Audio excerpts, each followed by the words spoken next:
Well, good morning, everybody. So great to be with you here this morning. It's such a privilege to have this opportunity to speak with you this morning on the topic, Bend, Don't Break. You know, before I go any further, I just want to take a moment to acknowledge the life of a really honourable and significant person in Suncoast history. Pastor Ivan Nosworthy, who is the senior pastor here in the early and mid-1990s, passed away this week, went to be with Jesus. And many of you will know him if you've been around as long or longer than I have, and you know that if you knew him, you knew what it was to be greatly loved and greatly encouraged. He was a very, very generous man. And, people like Ivan Nosworthy, you can never fully or finally measure the impact that they've had on people's lives. So we want to extend our sincere condolences to his wife, Lorraine, and their family this morning. So, Bend, Don't Break. Hey, thanks so much, Lauren and Austin, for having the courage to tell your story. There's so many things we could have called this series, don't you think? Like Bend, Don't Break, how to keep going when you don't want to go anymore, how to get up in the morning when it's hard, what to do when the hits just keep on coming, when loss is not just one isolated incident, but it's an ongoing experience. What have we, even as a community, what have we endured in the last 20 months? What have we gone through? What are the things that have become, well, we've endured this, that's for sure. And you're all enduring it this morning. We've endured the mask wearing. We've all learned to endure this. I think, though, that we have a new respect for medical professionals. Next time you go to the dentist, you're going to be like, I got you, man. I get this, thank you, we've also learnt to endure respecting other people's personal space and giving them, a bit of, now you go down the aisle of the supermarket and you're like, I'm sorry, I didn't need to bother you, and we have this new endurance, I suppose. We've also come to have quarantine as a common experience. I remember in 2014, Ebola broke out in Africa, and a friend of ours went to Sierra Leone. He's a surgeon, went to Sierra Leone to practice to help intervene with Ebola patients, risked his life to work in, and when he came back to Australia, had to quarantine in his house for 2 weeks. It was like an isolated experience. Now quarantine is a common experience, and maybe you are, tuning in online today because you're in quarantine, and if you are tuning in online from New South Wales and Victoria, we want to give you a shout out this morning and say, hey, our hearts are with you. Media pitches state against state, but we're really not that shallow. We love you. We've got friends and family in New South Wales and Victoria, and our hearts are absolutely with you. So, we have endured this and continue to endure this, don't we? And the other thing that we have learned in the last 20 months is to endure a lack of, or a fear of a lack of this. I don't know, we didn't realise this was such a precious commodity. But one thing we have come to know in the last 20 or so months is that endurance is personal, isn't it? Like, endurance is personal. Endurance isn't just, for the amazing athletes that, and I applaud our Olympic team, about to go to Tokyo, and people all around the world about to try and keep some kind of normalcy, in what has been traditionally, world events. But that's not just endurance. It's not just for the elite, and it's not just for the athletic. Endurance is personal. It can be like, taking a nap in the afternoon so that you can get up that evening to make dinner for your family. That could be endurance, right? Endurance is just choosing to, continue with your routine, even on a day when you don't feel like it. And isn't it funny that the people that we admire the most in our lives are those who have endured to the end? The amazing story of Lauren and Austin this morning, because of their endurance, because they made a decision, God, if this is what our life is going to look like, then we need to be okay with you with that. And that's like a massive idea to unpack this morning. The whole idea of, a respected figure in our community, Pastor Ivan Nosworthy, getting to the end of his days, having endured so much and run a life, run a race that was living a life that was well lived. That whole, we respect people that have endurance. Maybe you have a child who has a disability and you respect their endurance, don't you? It's amazing when you live with somebody who has a disability, how they continue to persist, their tenacity and their diligence and their decision every day to move, to put a smile on their face. we don't have to be elite to have endurance. Endurance is incredibly personal. Where it becomes impersonal is when we quit, isn't it? Because then we can sit away, sit at a distance, and sort of make, judgments about everybody else. But if you are one who endures, then you've got skin in the game. You've got skin in the game. You're invested. You know what it is to continue to keep going when other people... That's why you don't change your football team, even if they're not at the top of the league table anymore, right? Oh, that was a bit, whatever code I was talking about, referring to. We don't just change people. That's, there's a level of faithfulness in endurance. Faithfulness to your community, faithfulness to the people around you, faithfulness to yourself. Growing up in North Queensland, I lived through 2 cyclones. In 1988, I went through Cyclone Charlie, which was a Category 1 cyclone that crossed the coast and came across our town. It was only Category 1, which is like a really bad storm in southeast Queensland, but it went on for hours and hours, like all day and into the night. And so, it was pretty significant. And then in 1989, the year that I turned 13, you can do your math now, we had Cyclone Avu, and Cyclone Avu crossed the coast, and the eye of the cyclone came right across our town. And so, you're being battered on one side, and a cyclone's pretty hectic to live through. You tape up your windows with masking tape. We had mattresses up against the windows, and the glass is bowing in with the wind. It's really significant. It's Category 4 is not a nice level of cyclone to live through. But Cyclone Avu crossed right across, and then in the middle of it, the sun came out and the sky was blue. And we went outside in the middle of the cyclone, so you can see there's that little eye. It came right across our town, and you can see the blue sky, but you don't want to do too much because, power lines are down everywhere, and, it's not a safe, you're still in the middle of a storm, even though the sky's blue. And then next minute, the wind starts whipping up again and you race back inside, and then it hits you from the other side, and it's just relentless. And destruction from a cyclone is terrible. It's the flooding that happens afterwards that's so significant. Here's a couple of pictures here from newspapers that were published at the time. People lost their houses, people lost their lives, people lost their livelihoods. It was a sugarcane farming community, so the cane is flattened, and if it's flattened too much, it's too hard for a harvester to pick up. It's significant. The community bands together. Everyone goes to find out how each other is at the end of when it's all over. You've got to be careful. There are power lines down. Our roads were cut. There were so many. The flooding was so bad. Our roads were cut. We were out without power. So the army flew in, to help with the cleanup, but also to give us ice so that we could refrigerate. Generators going everywhere. So I know what it is. At 13 years of age, I was kind of excited that school was cancelled for a few weeks. That was, woohoo, and you got to ride on your bike, ride around town and visit all the destruction, but don't go near power lines, It was pretty exciting for a 13-year-old. But I know what it is to live through that shared experience of community devastation, and you probably do too. You might belong to a community or have belonged to a community in the past that has shared a common experience of trauma or tragedy, and we know what it is what it feels like when a whole community is affected. Maybe this is you at the moment. It's definitely us at the moment, isn't it? We're all affected by whatever, new regulations or imposed regulations, or a little tiny thing, a microscopic thing called a virus. And so we have these shared experiences and all the ramifications, all the, the offshoots of that. We know what it is to when a community is affected, when a whole community is affected. There are so many examples from the New Testament, from the early church, of when they were communally and collectively affected because they weren't popular. The New Testament church, they lived under duress. Following Jesus was not a popular thing to do. But today, I'm going to focus on an example of when a whole community was affected from the Old Testament, from ancient Israel, about 2,500 years ago, where Israel fell to Babylon.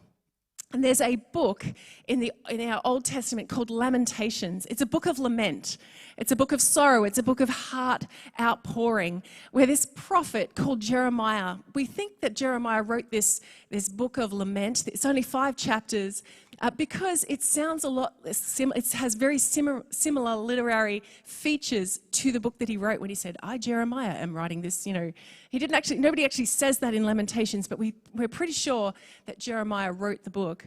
And he writes it as a person who has been, Israel has fallen, Jerusalem has fallen to Babylon, and they're now carried into captivity. And he writes it as a heart pouring, as an outpouring of his soul. And it starts in chapter 1, it starts with the word how. And so even though we call it in the English Bible, we call it the book of Lamentations or the book of lament, in the Hebrew Bible, it's called the book of Ekah or the book of how. And it's because it's poetry. The whole 5 chapters are like a poetic outpouring. How deserted lies the city, once so full of people. Is Jerusalem's lying in ruins he's referring to. How like a widow is she, who once was great amongst the nations. She was the queen amongst the provinces, and now we have become slaves. You know that song, By the Rivers of Babylon? Taken from this kind of inspiration, where Israel, who they thought they were the chosen people of God, that they were God's chosen nation, fell into captivity at the hand of Babylon. And so here they are living as slaves. And I just want to pick up around about 587 years before Christ. I want to just pick up here in chapter 3, the middle chapter of Lamentations. There's this amazing wisdom that Jeremiah articulates in the middle of everything. But let's get the scene right first. This is not like, I'm going to be really strong and we're going to get through this and, we're going to pivot. We're going to come up with a new plan. What's our new normal? How are we going to adapt? There wasn't that. This was the book of, this was the outpouring. This was the very real, very human part of Jeremiah. And Jeremiah, who was a prophet, they loved Jeremiah because he was accurate in his predictions, and so they respected him. But he didn't predict nice things. He predicted the fall of Jerusalem. So I don't know what you would have thought about Jeremiah if he was your neighbor, to be honest. But here's what he says. He goes, my soul is bereft of peace. Gone. It's gone. I don't have a feeling of peace in my heart. And I've forgotten what happiness is. Now, he's not living in a pleasure-based society like we are, where if we're having a bad day, we can flick on, whatever to try and distract ourselves and binge watch for however many obscene amount of hours. He wasn't living in a pleasure-based society where he could just, at very low cost, go for a walk on the beach or, go grab a coffee or go buy chocolate. Chocolate hadn't been invented then. That's just not fair, right? This is an ancient man living in an ancient, situation. The whole nation had been captured by Babylon and they were living as slaves. And all his life he had been told, you're part of the chosen generation, you're part of a chosen nation, you're people that belong to God. And now here they are living as slaves, living as like bereft of peace, and I have forgotten what happiness is. And then he says, so what I say is my endurance has perished. I can no longer put one foot in front of the other. I'm so tired and so worn down. We as a collective people are so tired and so worn down that my endurance has perished.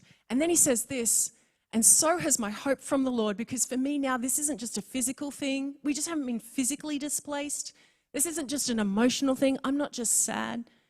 This is a spiritual condition. Because I thought that God was going to be good. I thought God was good. But look where I am living. And he presses in and he says this, my soul is bereft of peace. I have forgotten what happiness is. So I say, my endurance has perished and so has my hope from the Lord. Remember my affliction and my wanderings, the wormwood, which is a metaphor there for bitterness and gall. My soul continually remembers it within me and is bowed down within me. But this I call to mind, and therefore I have hope. And we're going to have a look just in a moment what Jeremiah called to mind and why he had hope. But these two lines here give us really strong clues, really strong keys of what we should do when we are in a desperate situation of disappointment, where we had an appointment but we've been dissed from it. We're in a desperate situation. What are the questions that we can ask from this? What am I calling to mind? And where is my hope? What am I calling to mind? What am I ruminating on? What am I obsessing over? What am I rehearsing? What am I having an imaginary argument in my head with? Do you do that? Do you ever have an argument in the car, a fictitious argument with somebody? Have you ever done that? Have you like, oh, well, da-da-da-da-da, and you always win it when it's one-sided, don't you? Like when it's just you, maybe it's just me, I don't know, but there's a bit of laughter in the room, so I feel like I'm pushing in. Have you ever tried to take that argument home and try it out on your most loved people? Yeah, it didn't go so well, didn't it? You know, I feel like the only places where arguments really work and is in the movies. So don't copy the movies. You know, nobody ever goes, blah, and goes, oh yeah, you're right. Anyway, but you know, what are we ruminating over? What are we obsessing on? What are we thinking about? What are we constantly calling up into mind? Is it like, oh yeah, but I can't because I'm not, you know, I can't because I'm not. Is it everything that we're not? Is it everything that is, you know, oh, well, it's so hard because it's okay for them because, you know, what are we calling to mind? What are we obsessing over?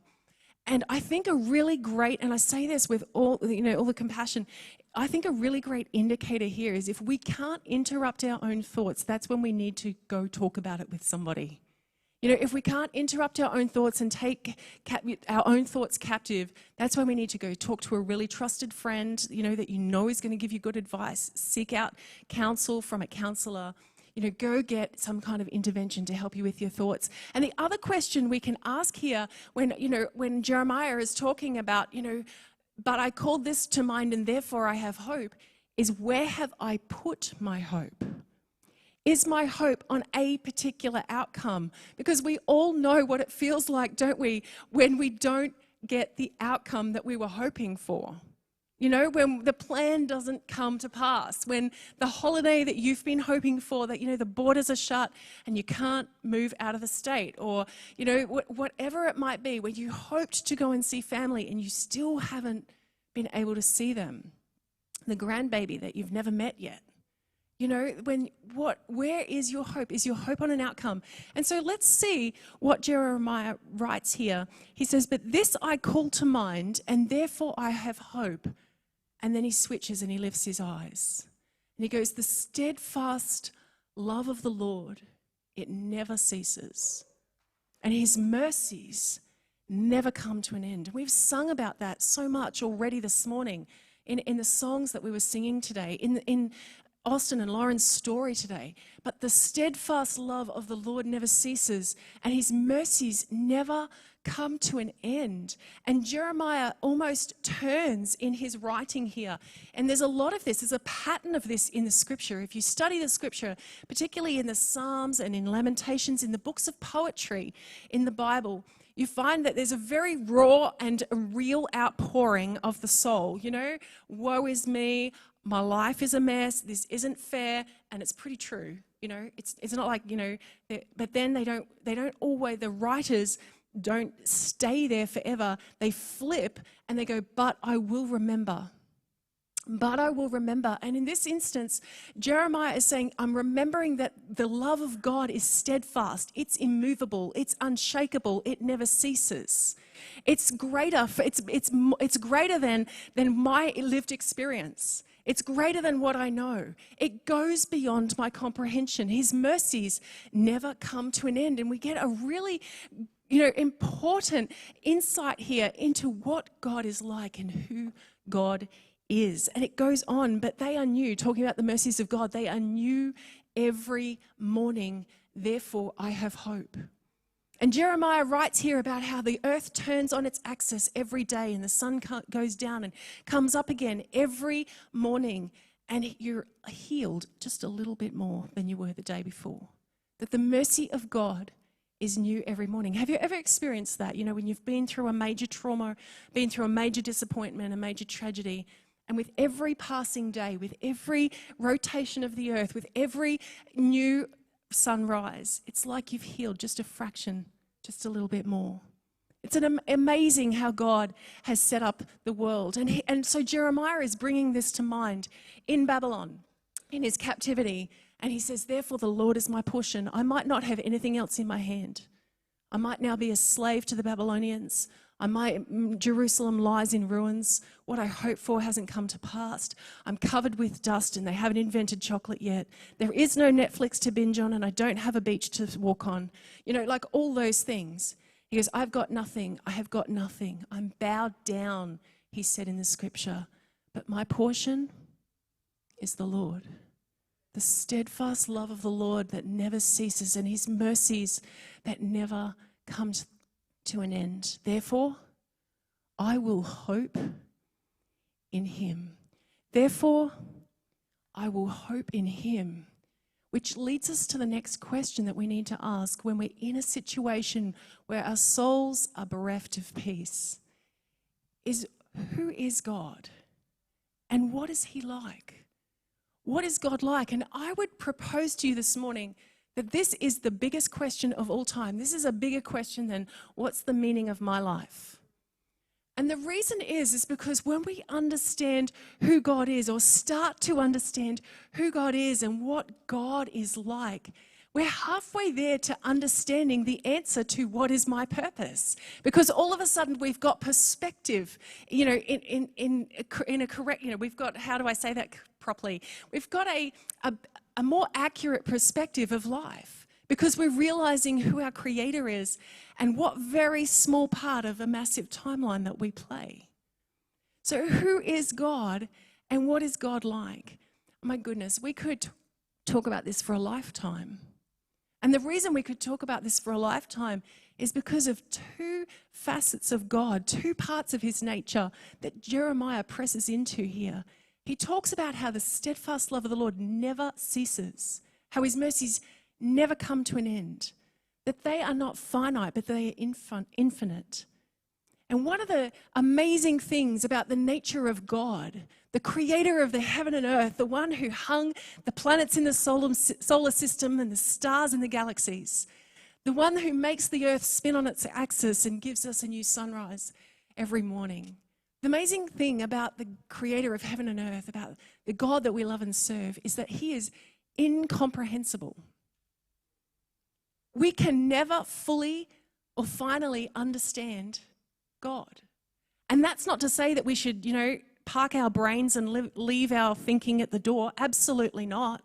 But it's an acknowledgement of Eve, as much as we seek him out, as much as we come and go on a journey or a quest to understand who God is and what is he's like, I, as a human in human intelligence and human understanding, am never going to be able to fully or finally understand the amazing, incomprehensible nature of God. And that's really important, because if I could, then God would be reduced down to my human understanding and he wouldn't be God anymore.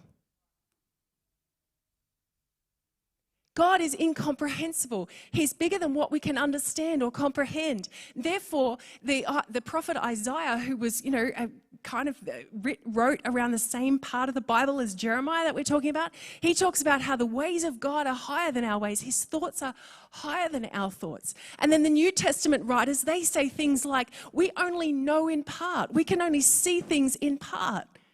But there is a much bigger plan. There is a much bigger God. He is incomprehensible. He sees more than we see. He knows more than than we know. And that's not because he's trying to withhold from us. That's because he's God and we're not.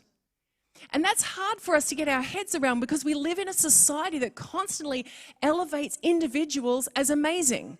And we live in a society that is so self-centered and so individualistic that when we pull back and we start to say, well, but God is incomprehensible. He's the creator of the heaven and earth, and therefore, and I'm just a part of a really big plan, that's so countercultural. But it takes an incredible amount of pressure off, because otherwise your future and your plans and your purpose and your potential would only rely on you and as big as you are. And you and I both know that we're only as strong as our weakest link. And so to worship a God who is incomprehensible is amazing. The other thing about God is that he is faithful, and we've been singing about this morning, and Jeremiah writes it, great is your faithfulness. There's been hymns written about this, songs written about it. He is faithful. And I would suggest and propose to you that the faithfulness of God towards you is also incomprehensible. I think that God is more faithful to us than we are to ourselves. I think that you know how faithful you are to yourself. That chocolate cake that you said you wouldn't eat. Let's be honest, right? Like that plan, that New Year's resolution, that you know how faithful you are to, and I'm not trying to guilt you out here. I'm just trying to be honest. We're fallible, aren't we? But we serve an infallible God whose faithfulness toward us is greater than our faithfulness to ourselves. So if I was to summarize Lamentations, it would look like this. My endurance has perished. This is what I think Jeremiah is saying here in Lamentations 3. My endurance has perished, I'm done. But this I call to mind. Great is your faithfulness. Therefore I have hope.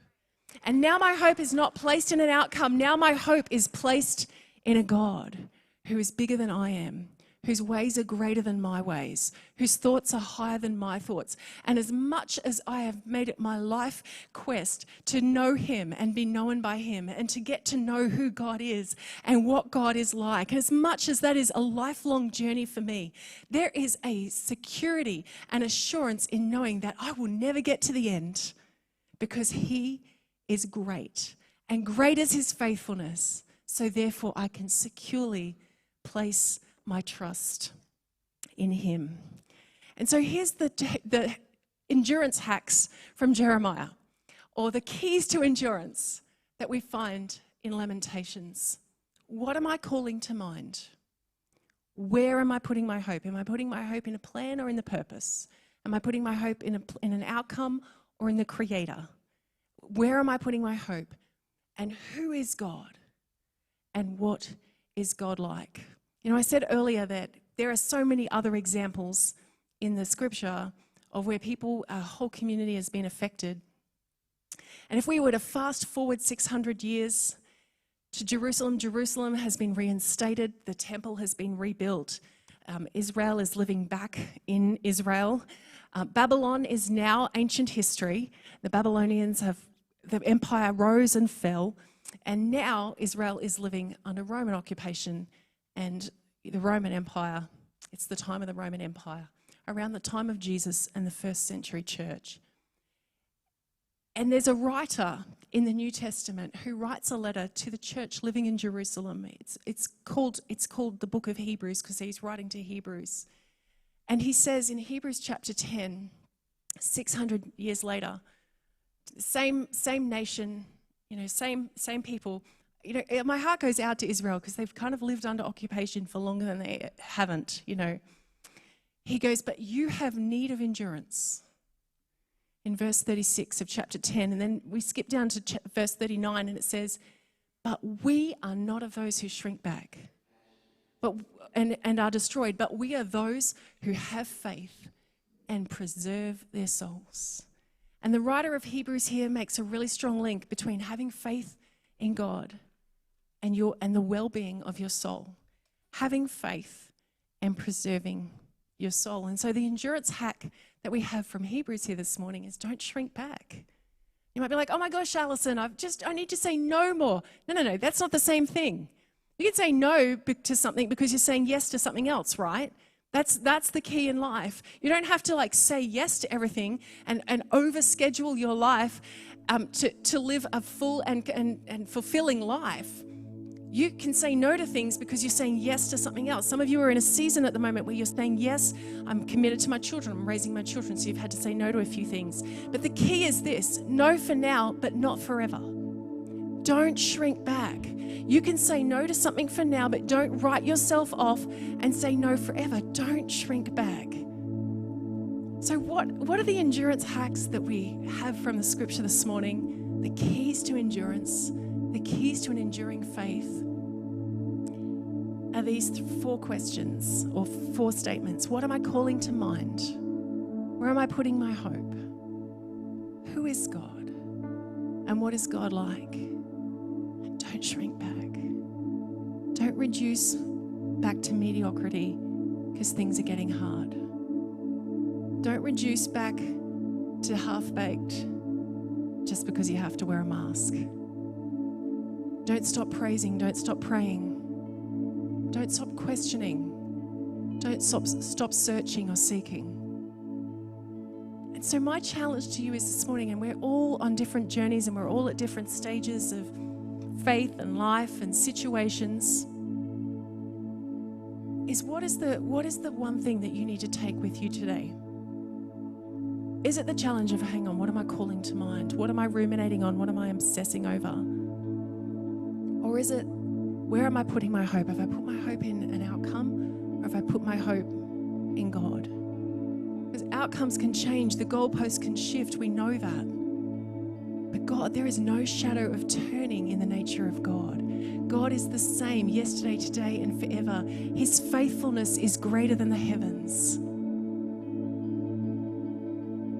But maybe the biggest question for all of us is, who is God and what is God like? You know, God is not limited by a vaccine. He's not limited by a virus. He is not limited by a global pandemic. He's not limited by government regulations.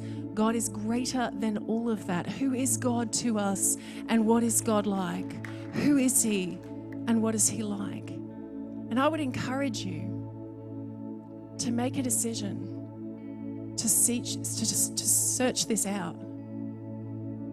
To search out who is God. Maybe you've never made a decision to work out who God is. Maybe you've never made a decision to ask God would come into your life, to have a relationship with Jesus, who is the Son of God. Or maybe you have, but you've just been so distracted or so disappointed or so, pressed on every side because of the current season that we're in. I would encourage you to pray a prayer that says, God, show me who you are. God, show me who you are. Our team would love to pray with anybody who would love to know more about who God is. We would invite you. There's so many ways to make a decision. There's so many ways to get plugged in. There's so many ways to start a journey of following Jesus. I'd love to meet you at the Connect Lounge, or you can scan the QR code on the chair in front of you to get in touch with us. There's so many different ways that we want to make available, so many access points we want to give to you this morning so we can make it easy for you. But it's not really about all the things we've done. It's really about the decision you need to make. Who is God to you, and what is God like? Don't shrink back. Maybe the decision you need to make this morning is, God, I'm not going to shrink back. I might have to say no to things, but God, I'm not going to shrink back. I'm going to trust you. Help me to endure. And remember that the steadfast love of the Lord, it never ceases. His mercies, they never come to an end, for they are new every morning. And great is your faithfulness, O Lord. This is poetry. This was an outpouring from an ancient man, and many songs have been written. So I'm going to hand over to the team now, and they're going to sing that song, Great is Your Faithfulness, just to create a moment for you. Maybe a moment of prayer, maybe a moment of reflection, maybe a moment of decision. God, I want to find out who you are and what you are like.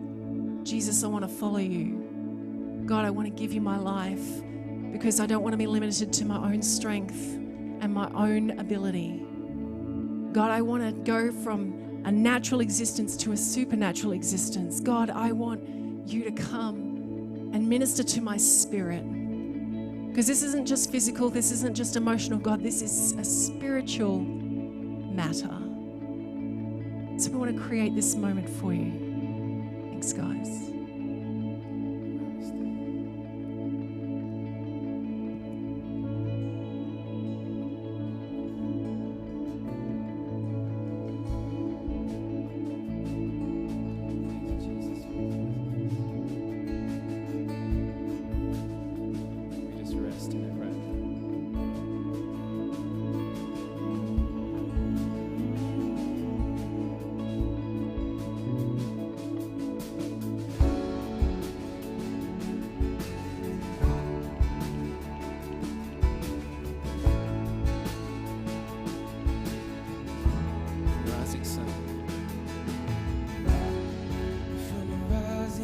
turn till the kingdom come. Unfailing shadows turn. You, oh God, are unfailing. In every hour, I will recall that all my all is Jesus. Sing great. Great is your faithfulness. Great is your faithfulness. Lift my eyes. I won't forget how great your faithfulness. Great is your faithfulness. Great is your faithfulness, Jesus. Great is your faithfulness. Beginning to end, and I'll lift my eyes. I won't forget how great your faithfulness. Sing great. Great is your faithfulness, Jesus.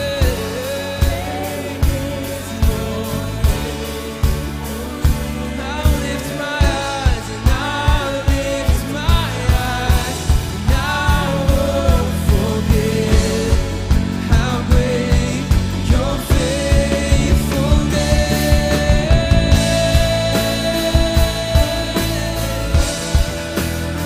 I won't forget. I won't forget.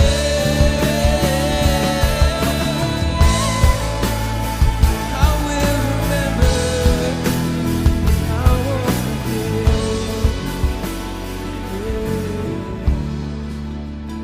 Sing it ever.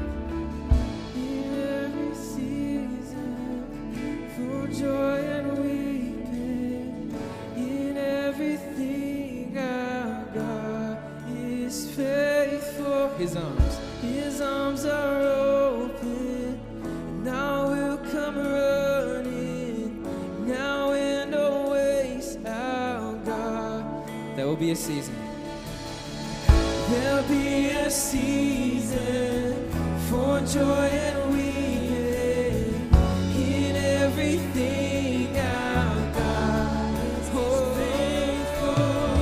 His arms are open, I will come running, now and always our God is faithful. There'll be a season for joy and weeping, and everything our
Allison. That was really beautiful.